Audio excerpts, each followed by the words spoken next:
Back with us on the Sportsmax Zone, I presume. Well, the discussion about marijuana and why it is still on WADA's list of banned substances continues to dominate headlines days after it was reported that the American sprint sensation Sha'Carri Richardson had tested positive for the drug.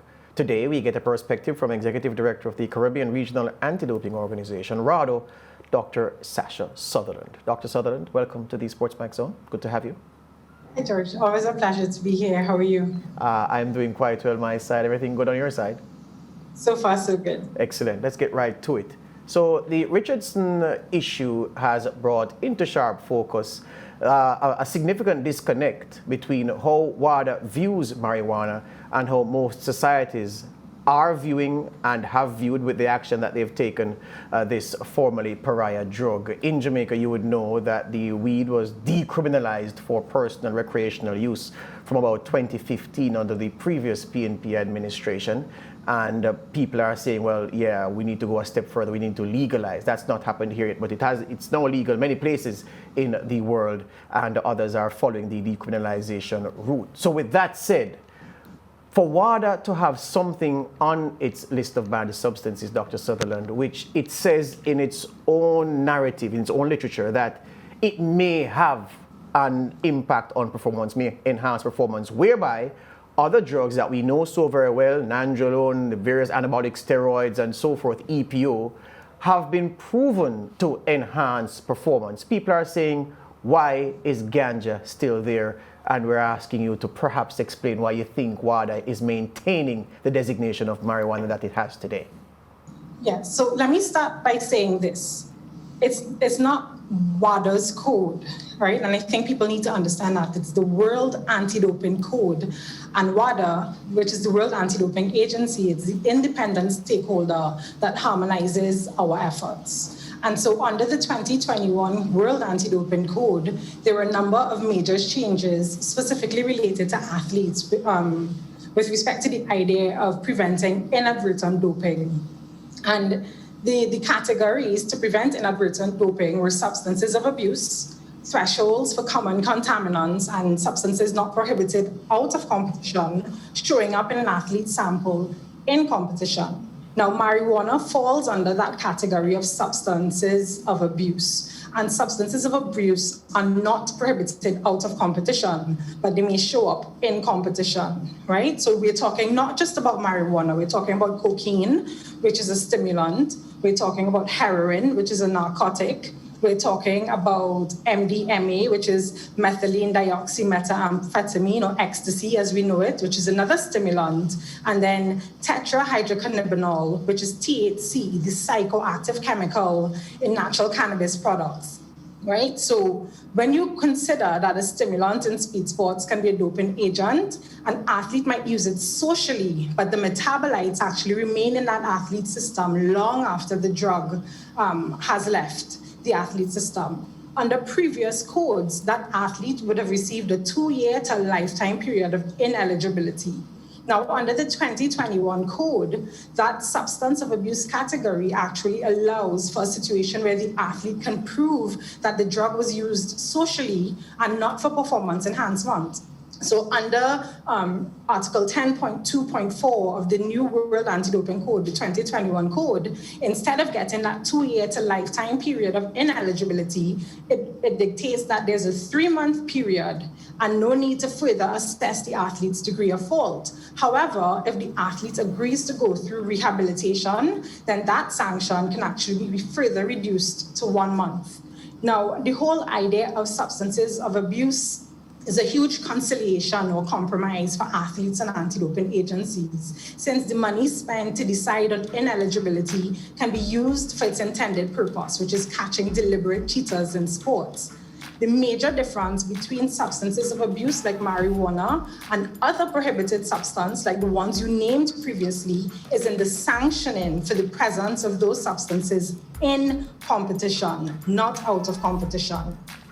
So when you think of marijuana use, the key is education. You may know there's now an international standard for education. And so rather than reaching all the way to the results management stage and talking about whether or not we should legalize marijuana, we try to tell athletes about strict liability. You are responsible for what you ingested. Now, in the example you gave, there was a quick admittance that I used the drug out of competition, and so I accept the consequences, right? Now, if that drug was used for medicinal use, athletes can apply for what is called the therapeutic use exemption. And so they can apply for therapeutic use of exemption for cannabinoids if you satisfy the criteria under the international standard for therapeutic use exemptions. When you talk about medical studies and the medicinal use of marijuana, most, the most well-studied medical use of cannabinoids is for the management of chronic pain conditions, which is like neuropathic pain. Yeah. So some cannabinoid preparations might contain THC, which is designated as a substance of abuse. But here's the thing though, Dr. Sutherland, and thank you for that comprehensive answer. Fact is that to the public, and the public represent one of the primary stakeholder groups that the World Anti-Doping Code legislates for, and using legislates loosely. WADA legislates for as well, and the various sporting bodies also set rules and manage their affairs in a way that these can accord with the public sentiment, how the public views their sports and how the public views the athletes in their sports who are the ambassadors for the sport. And so an athlete who tests positive for EPO, or an athlete who is found to have used nandrolone or any other designer steroid, and you know the long list of them that have emerged over time, that athlete who uses one of those substances and is caught is in the public's mind in the same boat as someone who uses marijuana, because in the public's eye, each of those two athletes I'm talking about, regardless of what they've taken, is intending to get an advantage over rivals by using this substance. And so, while I accept fully your explanation as to what the reason for marijuana being designated the way it is, and of course talking about the chemical effects and such, what I'm saying, isn't there a need now to perhaps remove marijuana completely, given that there is as yet no conclusive evidence, even, and I'm going to WADA, no, not the World Anti-Doping Code, WADA itself said in 2012 that, based on the literature, that there is no definitive study that, yes, this is what marijuana does to enhance a person's performance. So if the public is going to feel that you use marijuana, you're a drug cheat in the same way that someone uses EPO is, when really we know that that's not the case, why not remove marijuana from this sphere? Right. And so I think it just goes back to the point that we're not specifically talking about marijuana. We're talking about THC, or the cannabinoids contained within marijuana, which is a natural product used, right? And so when you talk about the prohibited list, a substance or method makes the list. If that substance has the potential to enhance an athlete's performance, we accept. If it represents an actual or potential health risk to the athlete, we accept. And there's another one, if it violates the spirit of sport as outlined in the code. Now, I don't have a definitive answer for you in terms of why we haven't removed this as yet, except to say that the substance abuse category has been approved with athlete support personnel, etc. The new code, the 2021 code, which includes substances of abuse, comes with the fourth iteration of the code, 2004, 2009, 2015, and now 2021, which was approved in Katowice, Poland in 2019 by international federations, the IOC and IPC, National Olympic Committees, major event organizers, and governments at the World Conference in Doping and Sport. The other thing is that substances of abuse are not new to sport. They've been a long-standing issue, and anti-doping organizations, reiterate that there are substances that are not prohibited out of competition, but if they show up in competition, and there's not a way to determine whether the presence of that substance reflected intentional doping, it still has to be dealt with. Now, we're going back to strict liability. Under previous codes, strict liability would have been applied with rigidity. The intention is to catch the real cheat, so we accept that. I think everyone agrees that if somebody intentionally dopes, 2 lifetime bans would be favored, right? For those who circumvent the law intentionally, yes, despite their knowledge of the rules. What happens in the 2021 code is that there's an attempt to capture deliberate and inadvertent doping under the strict liability clause. And so there's more flexibility applied in sanctioning substances of abuse.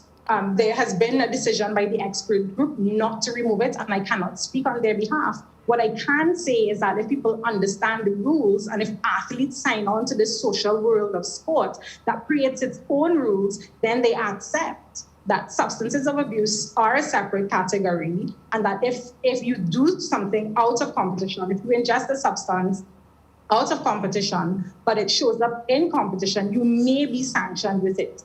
The compromise or the conciliation is that the sanction is not as intense. So rather than getting a 2-year ban, you get 3 months. If you can prove it was out of competition because you needed to relax or for whatever reason, if you can prove there was no intent to enhance your performance, then the ban is further reduced for a month. Everyone has signed on to the code means that they've accepted those rules of engagement. Yeah. So hear you on that. Mariah, you wanted to say? Yeah, I wanted to ask you, Sasha, if you think during an Olympic year, if, the rules should be a bit more lenient. And I'm asking this because, of course, Olympics come once every 4 years. So if a substance such as this is used, should the rules be relaxed to ensure that the athletes get the opportunity to participate? I would respond to that by asking, if athletes know it's an Olympic year, would you do anything that could be detrimental to your participation in an Olympic Games? And that's, a fair answer. When I sign on as an elite athlete, right? And I think what people are missing is the fact that the code is attempting to be lenient and flexible in favor of the athletes. I think this year, with the creation of the Athlete Anti-Doping Rights Act, the athletes have become the center of the sport world, and anti-doping matters because sport matters, because the athletes matter. However, I don't want to be as rigid and say rules are rules, but the idea is that if you are an elite athlete and you've signed on to something, you have responsibility to ensure you uphold your end of the bargain. Right. So far from asking the policeman at carnival time or at Crop Over or at John to relax their rules because it's a time of festivity, you owe it to yourself to party responsibly, right? Isn't that what the ads tell us? And in similar fashion, if we go into the Olympic Games, this is your year when you want to beat, Sportsmax is in Jamaica, you want to bring it to Pocket Rocket. Yeah. Then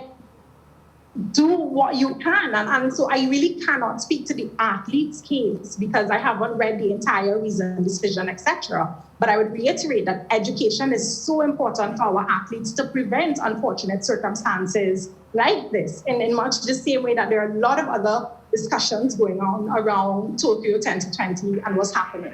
So my advice would be to remember that sport is a social world, that it's created with its own norms and values. Consider boxing, for example. Right. If I go to the road and I beat up somebody, I'm going to prison. But sport is created where if I am annoyed, the next competitor that I'm boxing against or that I'm doing mixed martial arts against, I'm able to take it out on them because within that social world, we have a particular set of rules. Similarly, for doping and clean sport, we have a particular set of rules for athletes who are competing. Yeah. So we now have categories like recreational athletes where the strictest rules are relaxed because we understand it's no importance in somebody's lifetime ban if they're recreational athletes. We're almost out of time, Dr. Sutherland, but I have to put this one to you though. You know what's funny to me? I understand the consideration that, look, athletes are to be held to a high standard. They are role models, whether they want to or not. The fact that they're ambassadors of the sport, meaning they are role models. And so you want to have them conduct themselves in a way that influences youngsters in the right way. So not using certain substances, not seeking to cheat to gain an advantage. All those ideals I agree and understand with. But society has changed in the same way that there was a time when tattoos used to be taboo. Yeah, now we see athletes tattooed like the alien fighters from Beverly Hills, that thing that used to come on TV so long ago. Things are changing, and I'm saying that what for me is ironic, perhaps, is some of those enforcing these marijuana rules, and beyond the marijuana is the THC and the chemical components, which are the problematic part, the cannabinoids and all that. I get that. But some of these people enforcing the marijuana rules and lobbying for the World Anti-Doping Code and WADA to reflect them are the same ones who go home and have children who smoke marijuana because the state that they live in, it's legal to do so, have spouses who use marijuana, whether for health reasons or other reasons, and they don't think that their child is a danger to society or their spouse is a danger to them, or that marijuana is something that changes a person's mental capacity or ability to perform tasks, enhances their ability to do so and all that. And then they come back and they enforce these rules in a way that makes it look as if someone who uses marijuana out of competition is looking to cut the corners like those who use EPO and other substances. That for me is the problematic part, but I guess that's a part of the conversation that is to come by those who will lobby for this thing to change.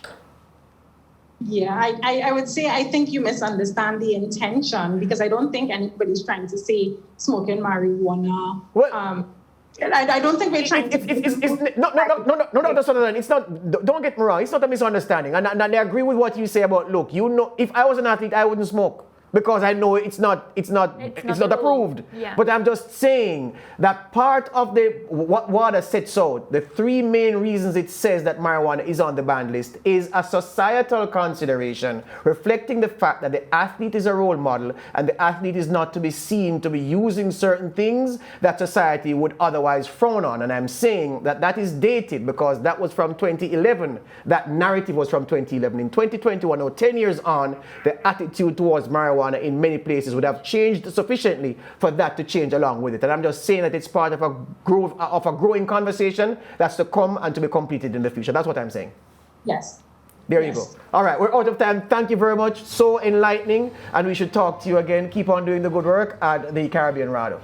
Thank you. Have a good day, guys. That's Dr. Sasha Sutherland, our opening guest, Mariah. Comprehensive responses, eh? Yeah, and I'm glad she made it clear that, WADA and, those making the rules and the enemy, they're doing it to ensure that they protect the athletes. The fact of the matter is she shouldn't have smoked.